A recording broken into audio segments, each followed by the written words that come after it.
Hello everyone.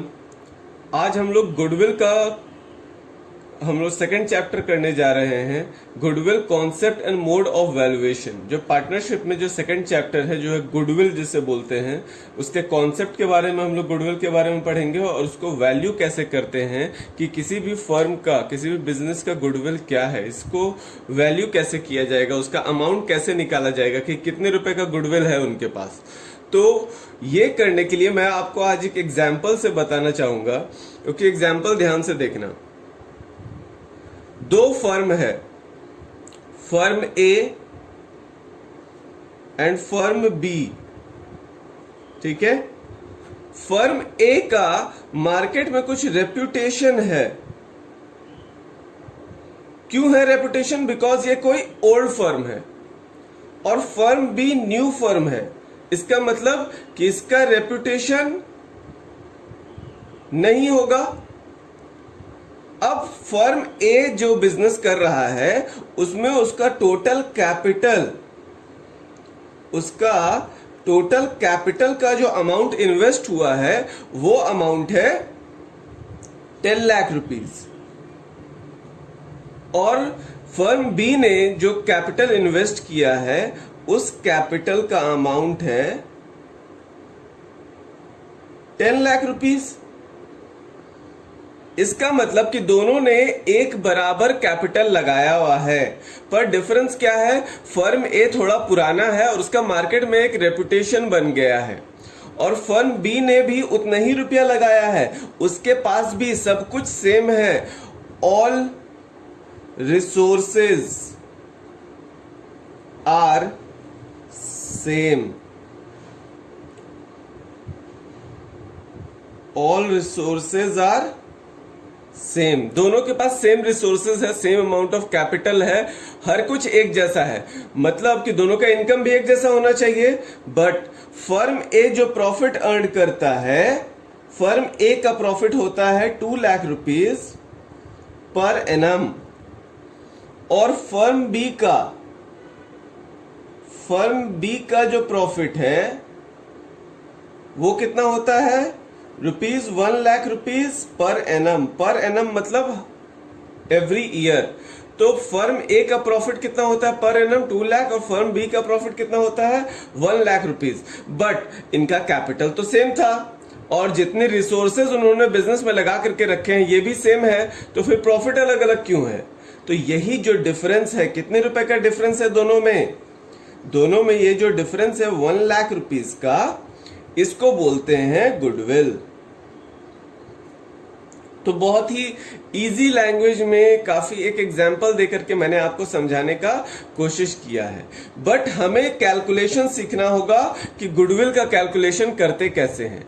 Goodwill का treatment भी सीखेंगे हम लोग जब नेक्स्ट चैप्टर में जाएंगे, एडमिशन ऑफ पार्टनर्स। वहां हम लोग गुडविल का ट्रीटमेंट सीखेंगे। ट्रीटमेंट कहां पर सीखेंगे? Treatment of goodwill, admission of partner.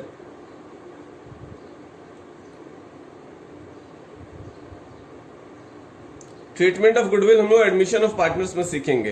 पर यहां पर हम लोग क्या सीखने वाले हैं? गुडविल का valuation.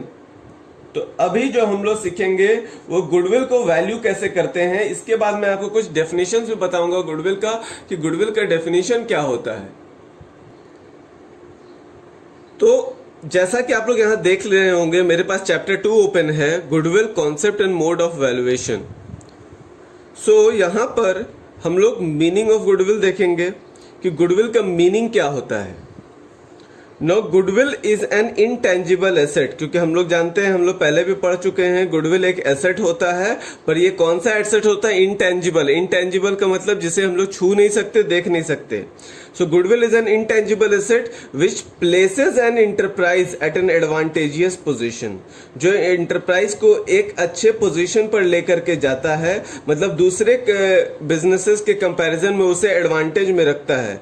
Due to which the enterprise is able to earn higher profit without putting extra effort। यही रीजन है कि वो इंटरप्राइज बिना कोई एक्स्ट्रा एफर्ट किए हुए ज्यादा प्रॉफिट अर्न करता है। मतलब कि जिस एंटरप्राइज का गुडविल है उसका कैपिटल और उसका रिसोर्सेज उसके कॉम्पिटिटर के बराबर है, still they earn higher profit. तो वो क्यों हायर प्रॉफिट अर्न कर रहा है? Due to its goodwill. It is so because the efforts made in the past put the enterprise in an advantageous position। और ऐसा क्यों होता है? क्योंकि उन्होंने पास्ट में जो एफर्ट लगाया था वो उस एंटरप्राइज को एक एडवांटेज वाले पोजीशन पर ला करके रखता है। For example, if the enterprise has rendered good service to its customer.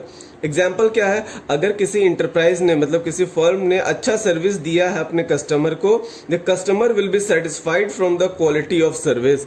तो कस्टमर उस क्वालिटी ऑफ सर्विस से सेटिस्फाई रहेगा, which in all likelihood will bring them back to the enterprise, जो कि उन्हें वापस इंटरप्राइज के पास लेकर के आएगा। In turn the enterprise will achieve higher sales and thus higher profit. और इसके बदले में क्या होगा? इंटरप्राइज को वापस से वो कस्टमर वापस आ रहा है क्योंकि हमने उसको अच्छा सर्विस दिया था, सेटिस्फाई होकर के गया था। इसका मतलब कि वो हमारा फिर से सेल होगा, वो हमारे पास आएगा तो और हमारा प्रॉफिट और ज्यादा होगा।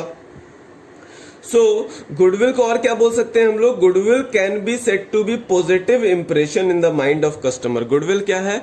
कस्टमर के दिमाग में जो किसी भी बिजनेस को लेकर के एक पॉजिटिव इंप्रेशन बनता है, ठीक है, about the firm who continue to patronise, जिसके वजह से वो उस फर्म के साथ वफादार रहते हैं और बार बार वहीं पर आते हैं।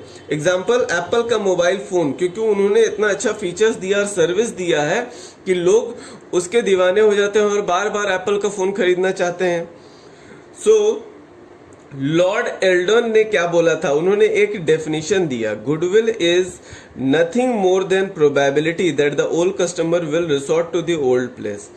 गुडविल बस एक प्रोबेबिलिटी से ज्यादा नहीं है कि जो पुराने कस्टमर हैं वो पुरानी जगह पर वापस आएंगे वहीं से पुराने सामान को लेने के लिए। यही है गुडविल, ठीक है।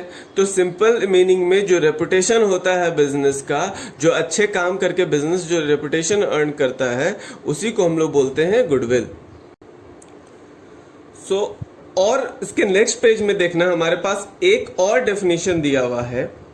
ये डेफिनेशन भी काफी स्टैंडर्ड डेफिनेशन है जो आप लोग लर्न कर सकते हैं। लॉर्ड मैग्नेटन का डेफिनेशन है, काफी स्टैंडर्ड डेफिनेशन है। उस वन लाइनर डेफिनेशन से बेटर है कि आप लोग ये 3 लाइनर डेफिनेशन लॉर्ड मैग्नेटन का डेफिनेशन आप लोग एग्जाम में लिखें।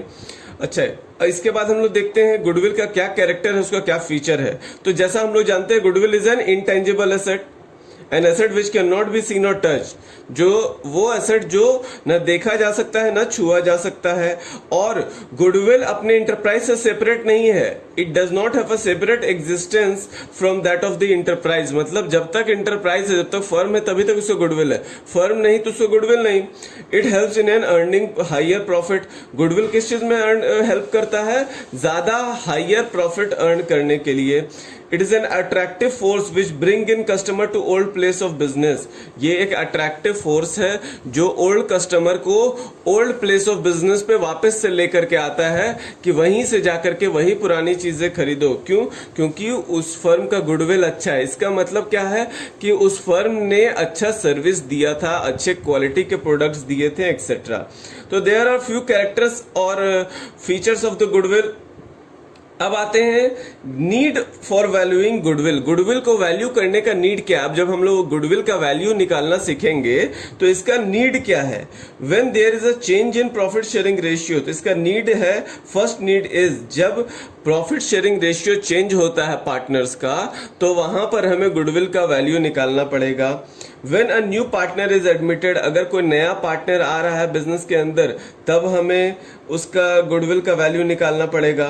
व्हेन अ पार्टनर रिटायर्स और डाई, या फिर कोई पार्टनर अगर रिटायर कर जा रहा है या मर जा रहा है, तब हमें उसका वैल्यू निकालना पड़ेगा। और भी है, when partnership firm is sold as a going concern, या फिर जब पार्टनरशिप फर्म को एज अ गोइंग कंसर्न बेच दिया जाता है, मतलब चलता हुआ बिजनेस किसी दूसरे को अगर बेच रहे हो, तो वहां पर बेचने वाला मतलब बिजनेस का जो मालिक होता है वो उसका गुडविल का भी वैल्यू लगाता है। सिर्फ उसमें जितने सामान है वो सामान नहीं बेचता, साथ साथ वो गुडविल का वैल्यू लगा करके बेचता है।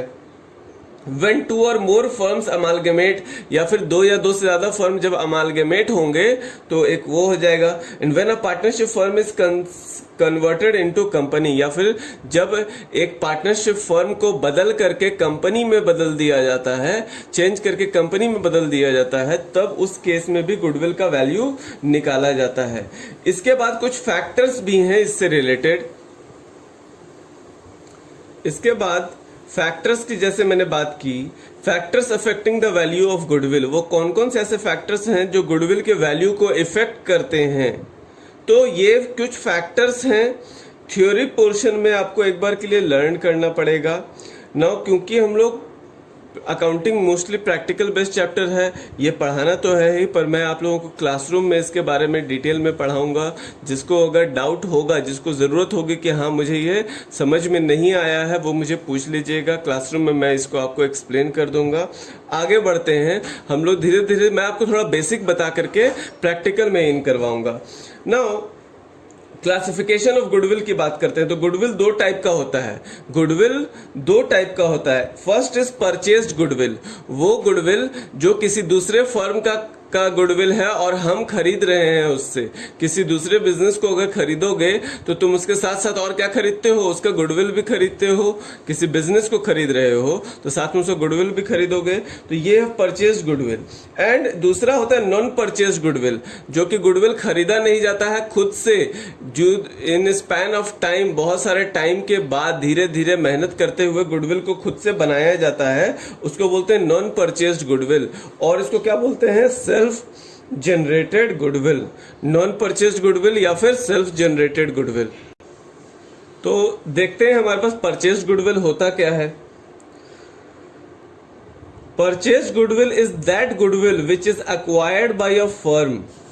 परचेज गुडविल वो गुडविल है जो फर्म ने एक्वायर किया है फॉर कंसिडरेशन, मतलब कुछ दे करके लिए हासिल किया है. वेदर पेड इन कैश और काइंड, चाहे वो उसने पैसे कैश में पे किए होंगे गुडविल के लिए या फिर काइंड में. For example, when a business is purchased and purchase consideration is more than the value of net assets, the difference amount is the value of goodwill purchased. मतलब कि अगर कोई बिजनेस ने किसी दूसरे बिजनेस को परचेज किया है और उसका जो नेट एसेट है, मतलब total of asset minus liabilities, वो ज्यादा है, तो जो डिफरेंस अमाउंट है वो क्या आएगा, वो आ जाएगा गुडविल. अभी हम लोग नीचे एक एग्जांपल में देखते हैं कि कैसे ये गुडविल आ रहा है. Amit daily needs acquired the business of Shri Shivam for a purchase consideration of 5 lakh payable by check. So Amrit daily needs वाला बिजनेस जो था, उसने श्री शिवम्स को परचेज कर लिया है 5 लाख रुपीज में, जो कि वो पेमेंट कैसे करेगा, चेक से पेमेंट करेगा. The asset acquired and the liabilities taken over. तो उन्होंने क्या क्या लिया वहां पर, उन्होंने एसेट अक्वायर किया और लायबिलिटी टेक ओवर किया. ठीक है, तो एसेट्स भी ले लिया है जो बिजनेस श्री शिवम एंटरप्राइजेस का, उसने एसेट्स भी खरीदा और लायबिलिटी भी खरीदा. अब श्री अमृत डेली नीड्स अपने बुक में जब एंट्री करने जाएगा तो वो क्या एंट्री करेगा, एसेट्स को डेबिट कर देगा, क्योंकि उसको तो एसेट्स मिल रहा है. कोई दूसरे बिजनेस का भी एसेट्स खरीदेगा तो उसके बिजनेस में क्या आया, एसेट आया. तो furniture account debit, inventory account debit, और उसने क्या लिया था, डेटर्स लिया था, डेटर्स अकाउंट डेबिट. उसने क्या क्या लायबिलिटी लिया था, लायबिलिटीज को क्रेडिट करेगा to creditors, to salary payable, to outstanding expenses.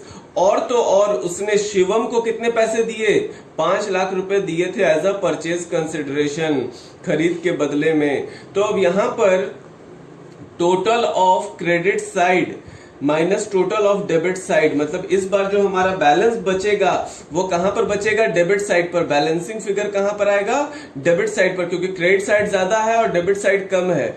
इसका मतलब कि मैंने आपको जब ओपनिंग जर्नल एंट्रीज पढ़ाई थी तो मैंने वहां पर बोला था कि अगर क्रेडिट साइड में बैलेंस बचता है तो कैपिटल होता है और डेबिट साइड पर बैलेंस बचता है तो वो गुडविल होता है. तो डेबिट साइड पर अगर बैलेंस बचा है तो ये हमारे पास क्या आ गया, गुडविल का अमाउंट.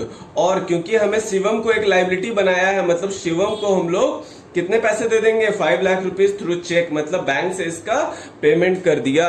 यहां पर ये क्वेश्चन हमारा कंप्लीट हो रहा है। इसके बाद हम लोग नॉन परचेज गुडविल देखेंगे और उसके बाद हम लोग इसके वैल्यूएशन में इन कर जाएंगे कि उसका वैल्यू कैसे निकालते हैं। Thank you so much.